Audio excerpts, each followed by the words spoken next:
Hello guys, welcome back to my channel.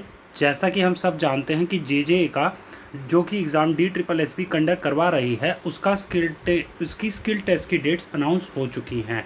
अब skill test में क्या क्या होंगी टाइपिंग गाइडलाइंस ये हम जानेंगे एज़ पर ऑफिशियल नोटिफिकेशन जो कि आज रिलीज़ हुआ है। जी हाँ, स्किल टेस्ट की डेट्स भी आज रिलीज़ हुई हैं और टाइपिंग गाइडलाइंस भी रिलीज़ आज हुई हैं। इसको इन डेप्थ में डिस्कस करेंगे हम आज के वीडियो में। तो मेरी आपसे रिक्वेस्ट है वीडियो पूरी देखना, और अगर आपको वीडियो इन्फॉर्मेटिव लगे और इसके एसोसिएटेड वीडियोस देखना चाहते हैं तो प्लीज़ इस वीडियो को लाइक करिएगा। अब ये है वो नोटिफिकेशन जो कि आपकी स्क्रीन पे डिस्प्ले हो रहा है और रिलीज़ हुआ है ये 24/8/2024 को। और इसमें लिखा है कि general instructions to candidates for skill test typing for the post code so and so. ठीक है, अब इसमें पहले पॉइंट में लिखा है कि specific dates venues reporting time of skill test for a candidate will be given in the admit card. ये आपको क्लियर होगा कि डेट और वेन्यू जो है और रिपोर्टिंग टाइम सब कुछ आपका एडमिट कार्ड पे लिखा होगा। नेक्स्ट है आपका the candidate must report at the centres as per reporting time given in admit card. जो कि आपका रिपोर्टिंग टाइम है उसी के अकॉर्डिंग आपको एडमिट कार्ड पे आपको एंटर करना होगा। फिर उसके बाद एंट्री जो है तभी अलाउड होगी जब रिपोर्टिंग टाइम तक ही अलाउड होगी, फिर उसके बाद अलाउड नहीं होगी। और फिर उसके बाद थर्ड पॉइंट में है a candidate under no circumstances shall be allowed to leave exam. मतलब जब तक आपका एग्जाम कंप्लीट नहीं हो जाता उससे पहले आप एग्जाम हॉल से बाहर नहीं जा सकते। फोर्थ पॉइंट में है candidate should bring original E admit card. Original आपको एडमिट कार्ड लेके आना है, ई एडमिट कार्ड। ठीक है, original valid photo ID proof लेके आना है, मतलब वो, और वैलिड आईडी प्रूफ में आपका डेट ऑफ बर्थ होना चाहिए जो कि आपका ई एडमिट कार्ड पे है। ठीक है, original photo ID proof should have clear photograph होनी चाहिए।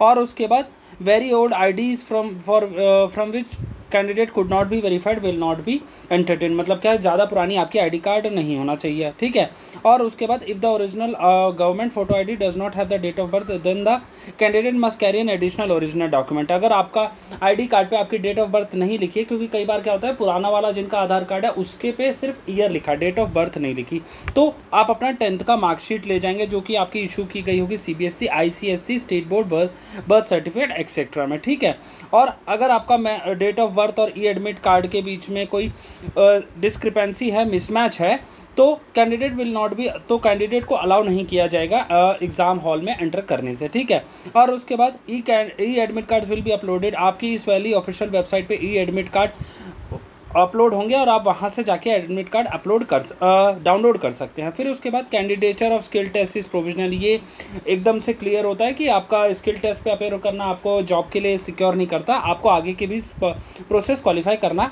ज़रूरी है। और 8th पॉइंट में भी कुछ ऐसा खास नहीं है। फिर 9th पॉइंट जो इंपॉर्टेंट चालू होता है, the candidate the board will provide computer keyboard for typing test. मतलब क्या है, बोर्ड ही आपका DSSB ही आपका कंप्यूटर प्रोवाइड करेगा और कीबोर्ड प्रोवाइड करेगा। स्किल टेस्ट है जो है आपका वो इंग्लिश मीडियम में ही होगा और किसी लैंग्वेज में नहीं होगा। 11th है travelling and other expenses shall be borne by the candidates themselves. मतलब क्या है, जो आपका ट्रैवलिंग का है और उसके बाद लॉजिंग है, ये सारा आप खुद से बेयर अप करेंगे। बोर्ड इसके लिए कंपनसेशन या फिर आपको अरेंजमेंट्स नहीं प्रोवाइड कराएगा। 12th है candidates should write their particulars such as name, roll number, postcode, category and test date on the notepad of the respective allotted system before start of skill test। ये आपको अपना name, roll number, post code, category और उसके बाद test date आपको notepad पे लिखना है जो कि आपको प्रोवाइड किया जाएगा बोर्ड के द्वारा। कहाँ पे, आपके स्किल टेस्ट जहाँ होना है उस वाले सेंटर पे। फिर उसके बाद candidate should put his her left thumb impression and signatures on the space provided in the admit card, photo, attendance sheet and answer in the presence of invigilator.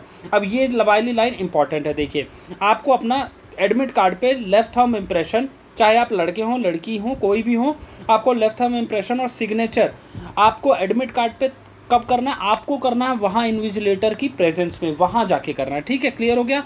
There after the invigilator will sign on these documents. ठीक है, all the candidates are advise to converse themselves thoroughly with the scheme of skill test given in vacancy advertisement. Scheme of skill test आपको advertisement dated 12/1/2024 में दी गई है, वहाँ से ढंग से एकदम थॉरली एकदम से कन्वर्स हो जाइएगा। फिर आपका 14th पॉइंट है the candidates who are shortlisted in the computer based examination will be required to appear in the skill test. अगर आपने कंप्यूटर बेस्ड एग्जामिनेशन उन लोगों को स्किल टेस्ट के लिए अपीयर किया जाएगा जिन्होंने जो कंप्यूटर बेस्ड एग्जामिनेशन में अपीयर हुए थे, ठीक है। अब ये रहा आपका कुछ बेसिक सी डिटेल्स की कैसे होगा आपका typing speed 40 words per minute जे की, और ड्यूरेशन आपका 10 मिनट्स का है। और वहीं हमारे PWD कैटेगरीज के जो लोग हैं उनको typing test duration for candidates eligible under PWBD candidate 15 है, ठीक है। 15 मिनट का उनको टाइम मिलेगा, ठीक है। और नॉर्मल कैंडिडेट को 10 मिनट का टाइम मिलेगा। नेक्स्ट है आपका कि और जो कैंडिडेट्स आपके डिसेबिलिटी के कारण permanently unfit to take the typing test because of physical disability exempt किए जाएंगे टाइपिंग टेस्ट के से, ठीक है। नेक्स्ट आप आ जाइए अब 16th पॉइंट पे। देखिए 16 पॉइंट कहता है कि जो स्किल टेस्ट है वो क्वालिफाइंग नेचर का है, और जो स्किल टेस्ट को क्वालिफाई कर लेंगे वही लोग इंटरव्यू के लिए एलिजिबल होंगे। और उसके बाद 17th पॉइंट देखिए, ये सबसे इंपॉर्टेंट है जो कि आप कई लोग कमेंट करके पूछ रहे हैं। For typing test printed matter in English on a sheet would be provided, मतलब क्या है, स्क्रीन टू स्क्रीन नहीं होगा, पेपर टू स्क्रीन होगा। जी हाँ, ये सबसे इंपॉर्टेंट है कि आपका, दोबारा से मैं आपको बता देता हूँ, for typing test printed matter in English on a sheet would be provided to each candidate who would enter the same in the computer. मतलब क्या है, आपका ये रहा पेपर और यह है कंप्यूटर स्क्रीन। अब सेम आपको एग्जैक्ट कॉपी करके टाइप करके लिखना होगा आपको पेपर का मटेरियल आपके कंप्यूटर पे, ठीक है। अब उसके बाद नेक्स्ट है the commencement of the type writing test is indicated by announcing the start typing and simultaneously the time is recorded by the supervisor. The candidate should start the typing passage from the beginning, and if they are able to complete the test passage before the expiry of the stipulated time, they may restart the typing of the same passage and continue to type till the stop typing signal is given at the end of time. अब इसको समझिए, suppose आपका paragraph, ये आपके paper में paragraph था यहाँ तक, अब आपका 10 मिनट के टाइम मिला था आपको, आपने 7 मिनट में पूरा टाइप कर दिया। अब आपके पास बचे 3 मिनट। अब आपको क्या करना है ना, कंप्यूटर स्क्रीन पे वापस से टाइप करने चालू कर देना। जी हाँ, आपको वापस से टाइप चालू कर देना। ये मत सोचना कि यार जितना टाइपिंग पैसेज था उतना तो मैंने टाइप कर दिया है। क्यों? क्योंकि देखिए सेम चीज़ यही लिखी है, द कमेंसमेंट ऑफ, जैसे ही आपका स्टार्ट टाइपिंग वो लोग अनाउंस करेंगे इन्विजिलेटर, आपको टाइप करना चालू कर देना है, शुड स्टार्ट, ठीक है, typing passage from the beginning. And if they are able to complete the test passage, मतलब क्या, जो स्क्रीन पे आपका दिया है उस ड्यूरेशन में, मतलब 7 मिनट 8 मिनट के ड्यूरेशन में आपने कंप्लीट कर लिया और रेस्ट 2 मिनट्स बचे हैं, तो उन रेस्ट 2 मिनट्स में you can start from the starting of the typing passage which is given in the your screen, ठीक, योर स्क्रीन नहीं, सॉरी, योर पेपर, ठीक है। पेपर पे जो लिखा होगा वो दोबारा से टाइप करना चालू कर देना। कब तक? जब तक आपका इन्विजिलेटर स्टॉप टाइपिंग नहीं कहता, ठीक है। अब इसके बाद 19 है, candidate must stop typing as soon as the stop typing signal is given. They shall remain at their seats and wait until their scripts are collected and accounted for. They must not type, write, erase after the expiry of the allotted time.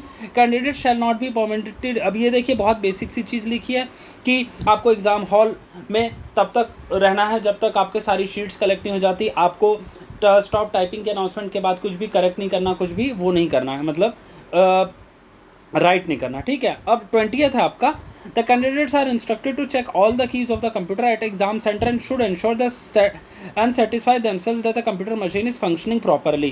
अब इसका मतलब क्या है कि देखिए, आपको जब typing चलने से पहले, जो आपका एक्चुअल एग्जाम है उससे पहले आप सारा चीज़ इंश्योर कर लेना कि आपके जो कीबोर्ड की अल्फ़ाबेट्स हैं ABCD QWERT space shift control alt, ये सारी चीज़ें वर्किंग फंक्शनल हो। जी हाँ, फंक्शनल हो।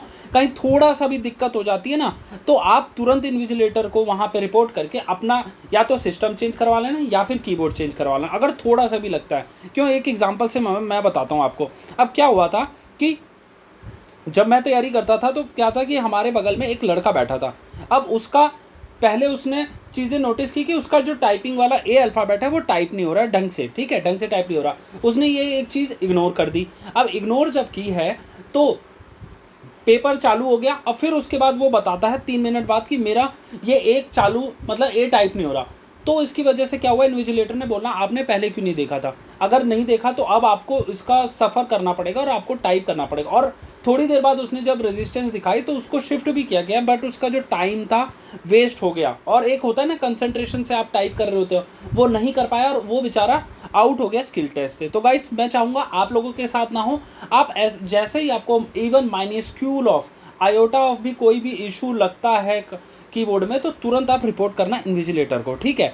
अब उसके बाद नेक्स्ट है any request for change of computer should be made before the announcement. अब देखिए सेम वही चीज़ बोली है कि जो कंप्यूटर के टाइपिंग के अनाउंसमेंट से पहले आपको इंश्योर करना है कि आपकी सारी कीज फंक्शनल हो, ठीक है। Once the announcement of word start typing is made no such request shall be entertained, ठीक है। अगर आपने स्टार्ट का कर दिया फिर कार मेरा कंप्यूटर चेंज कर दो, ऐसा नहीं होगा, ठीक है। The candidate should not touch the keyboard after stopping has been announced and all remaining activities including printing of typing matter will be done by the board और lab staff. Any loss of data due to illegal acts by candidates after the words has been announced and shall render his or her candidature liable to cancel। ये बात समझ आ गई।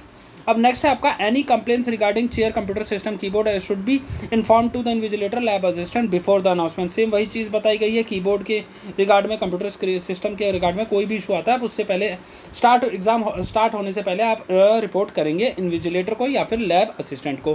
Candidates must abide by the further instructions which may be given to the computer which may be given to them by the centre superintendent invigilator, board staff, etc. If any candidate fails to do so or indulges in disorderly or improper conduct, he or she will be rendered himself liable to expulsion from the test as well as other penalty as the board may deem fit। ये clear है। After the test is over, all candidates shall surrender the question paper and typing sheet। Question paper और typing sheet आपको surrender कर देने invigilator को exam के ख़त्म होने के बाद। इफ़ एनी कैंडिडेट, अगर आप यूएफएम में फंसे गए तो आपको डिबार कर दिया जाएगा DSSB के द्वारा फॉर लाइफ टाइम। 25 है आपका। The candidature of candidates to the skill test is entirely provisional and subject to the outcome of any direction, discretion or order, pronouncement of any court of law and mere issuance of admit card or appearance at examination test does not entertain him or her to any claim। ये भी clear है। ये तो ऐसा कुछ नहीं है कि अगर आपको एडमिट कार्ड इशू हो गया तो इसका मतलब ये नहीं कि आपको मिल जाएगा, ठीक है। अब 26 भी आपके काम का नहीं है। अगर आप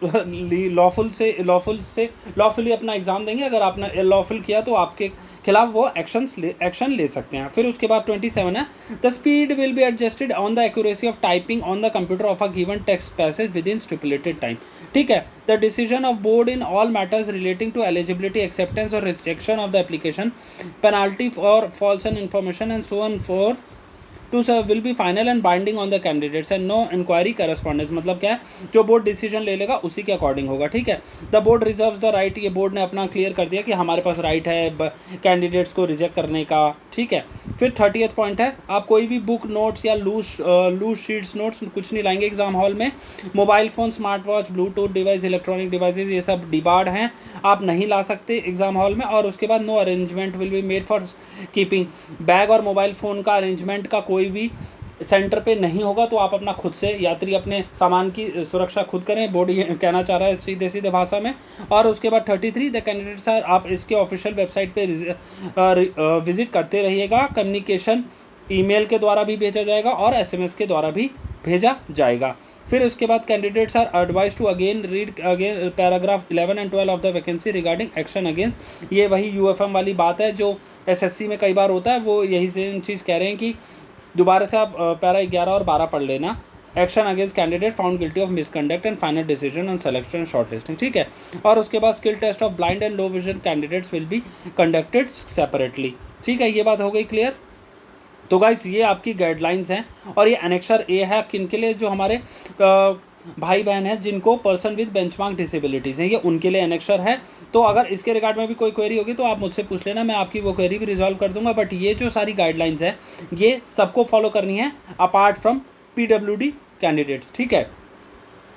तो अगर इसमें सबसे इम्पॉर्टेंट है पॉइंट नंबर 17, जो कि सबको जो पूछ रहे थे कि सर स्क्रीन टू स्क्रीन होगा या पेपर टू स्क्रीन होगा, तो बोर्ड ने क्लियर कर दिया कि पेपर आपको प्रोवाइड किया जाएगा, वही सेम चीज़ आपको स्क्रीन में लिखनी होगी। अब गाइस नेक्स्ट वीडियो में मैं आपसे मिलूंगा और मैं आपको बताऊंगा कि कौन सी स्ट्रेटेजीज आपको अपनानी है जिससे आप अच्छे से अपना पेपर टू स्क्रीन का फॉर्मेट का पेपर स्किल टेस्ट का दे पाएँ और क्वालिफाई कर पाएँ। क्वालिफाई क्यों? क्योंकि ये क्वालिफाइंग नेचर का है।